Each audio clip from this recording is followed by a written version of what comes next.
Привет всем! Вы видите это? Это же лепешки из семян льна, в них нет муки, ни 1 грамма.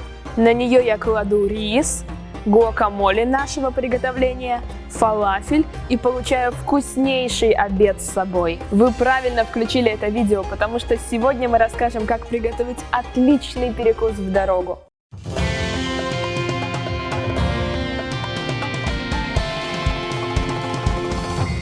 Какой должна быть еда с собой? Давайте на пальцах. Сытная, богатая витаминами, несложная в приготовлении, чтобы было удобно есть руками и при этом не заляпаться. Будучи в Москве, можно найти все, но это все дофигища дорого. Вкуснейшие водоросли с миндалем 153 рубля за 20 грамм. А овощные хлебцы почти 200 рублей. Да, это все вкусно и необычно, но, во-первых, такой едой вряд ли наешься, а обеденное предложение в веганском кафе стоит около 700 рублей. Поэтому лучший вариант приготовить дома. И у нас есть очень клевый рецепт. Собираясь в дорогу, можно набить свой рюкзак льняными лепешками. Таких лепешек можно приготовить хоть 100 штук. Рецепт приготовления совсем несложный, а срок хранения более недели. Берем 250 грамм льняного семени. Лучше всего подойдут бурые или темные семена.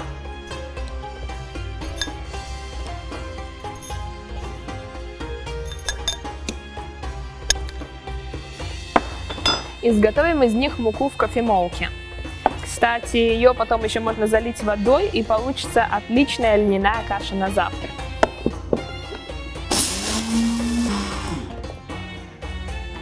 Клетчатки в ней в 1,5 раза больше, чем в овсянке. Высыпаем лен в миску. Мы относимся к специям с особым вниманием, поэтому сейчас я покажу вам, как приготовить необычную ароматизированную соль. Берем морскую соль крупного помола, белый перец,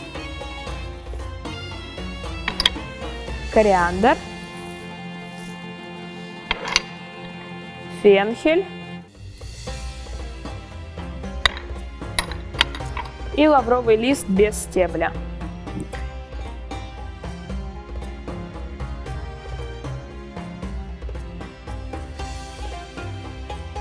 Измельчаем все в ступке.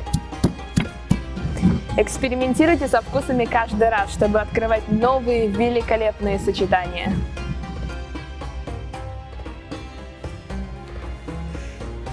Аромат, конечно, просто офигенный. Добавляем ароматизированную соль в муку и перемешиваем до равномерной консистенции. Вот и чайник подоспел. Отмеряю 1/4 кружки кипятка, выливаю воду в миску и сразу начинаю активно замешивать тесто. Теперь нужно будет дать ему постоять в холодильнике полчаса, и это будут самые вкусные лепешки в вашей жизни. Я когда первый раз приготовила этот рецепт, реально была в шоке. Это действительно тесто, из него можно приготовить офигенские лепешки. Просто добавь воды. Сейчас нам понадобится пергамент, чтобы лен не приклеивался к скалке. Кладем тесто между 2 листами пергамента. Немножко приминаем, затем берем скалку и начинаем раскатывать.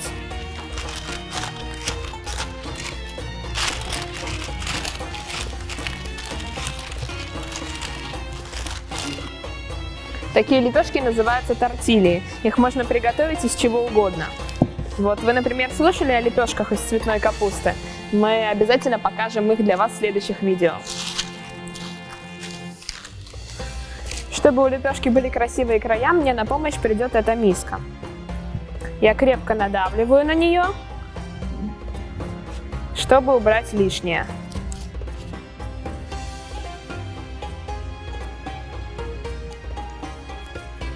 Можно повторять, пока не закончится все тесто. Одной лепешкой вы покрываете суточную дозу омега-3, а еще помогаете организму быстрее усваивать пищу. Нагреваем сковороду без масла на среднем огне. Закидываем лепешку и просушиваем с двух сторон.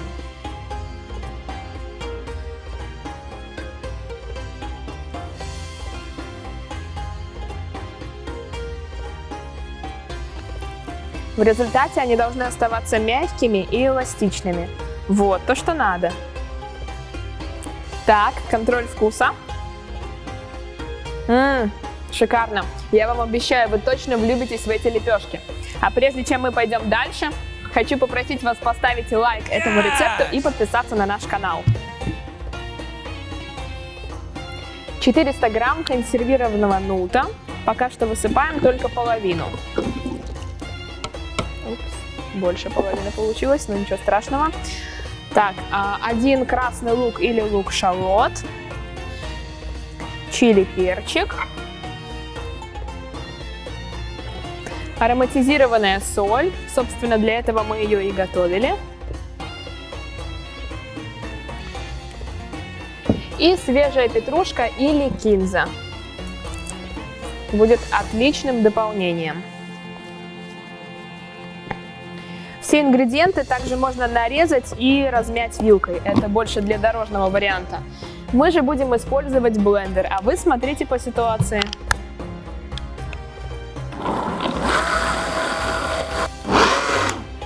Я добавлю еще сок половины лимона. Покатаем его о поверхность стола, чтобы сок потом лучше выжимался.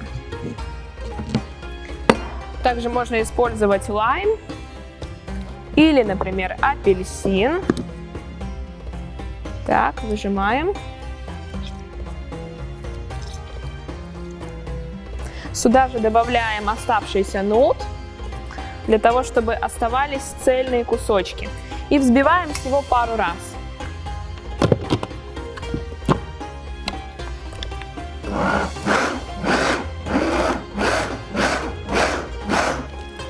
Выкладываем смесь в миску.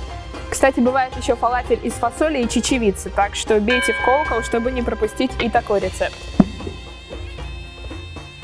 Сковорода на плите, наливаем масло.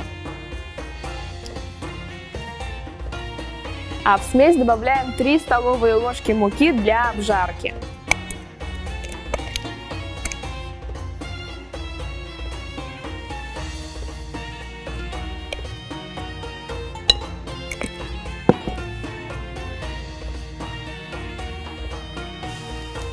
И по одному отправляем на сковороду.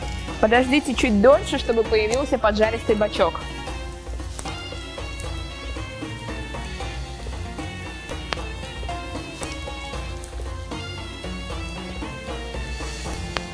У нас есть 5 фактов о специях, которые вы могли до этого не слышать. Поделюсь с вами, пока буду доделывать фалафель. Первое. Без специй вообще не существовало бы кулинарии.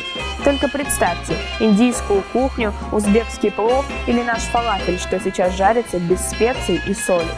Специи способны изменять вкус продукта, смягчать, делать пикантным или насыщенным. Второе. Специи ценились наравне с золотом. Целые торговые караваны подвергались нападениям, а зарплату могли выплатить не только деньгами, а, например, часть монетами, а часть черным перцем. Третье.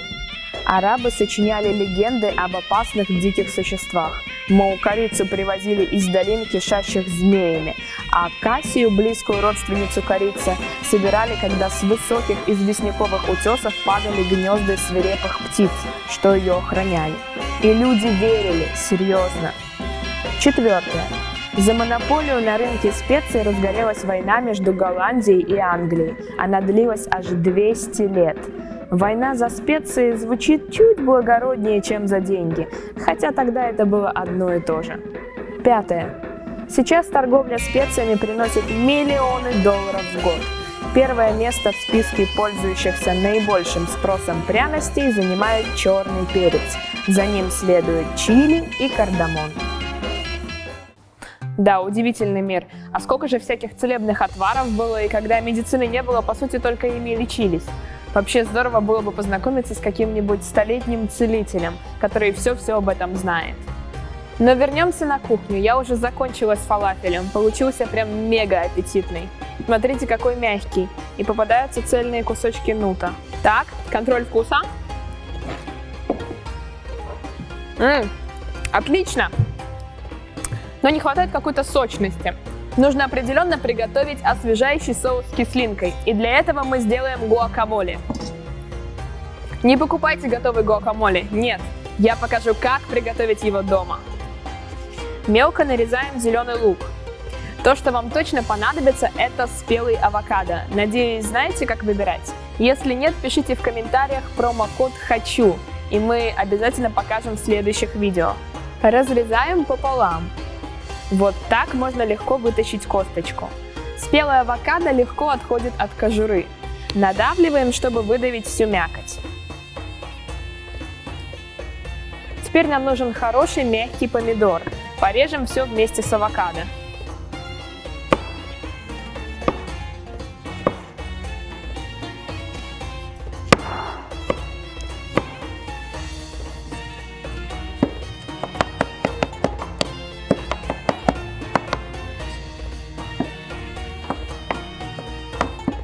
Приправим солью, перцем, немножко итальянского орегано. Снова перемешаем.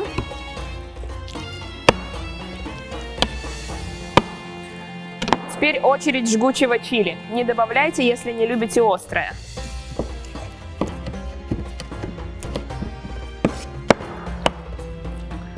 Порубим кинзу.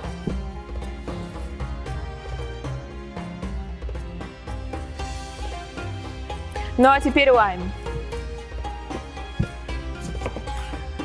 Выжмем сок прямо сюда.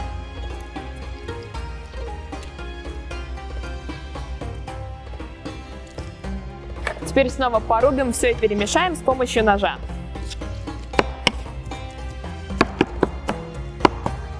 Вот это я понимаю гуакамоле. Дело осталось за малым. А еще знаете что? Можно сварить рис, будет гораздо сытнее. По отдельности сложите все в контейнеры и можете отправляться в поездку.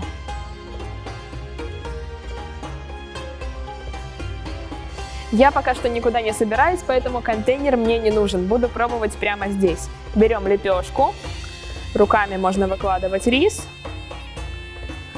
Теперь, думаю, положу гуакамоле, здесь уже ложкой. И пару шариков фалафеля. Потрясающе! Льняная лепешка с рассыпчатым рисом басмати, с сочнейшим гуакамоле из спелого авокадо, поджаристым фалафелем. Ребят, ну это такая тема, надо скорее пробовать. Это просто объедение. Увидимся в следующую среду, не мерзните. Пока-пока.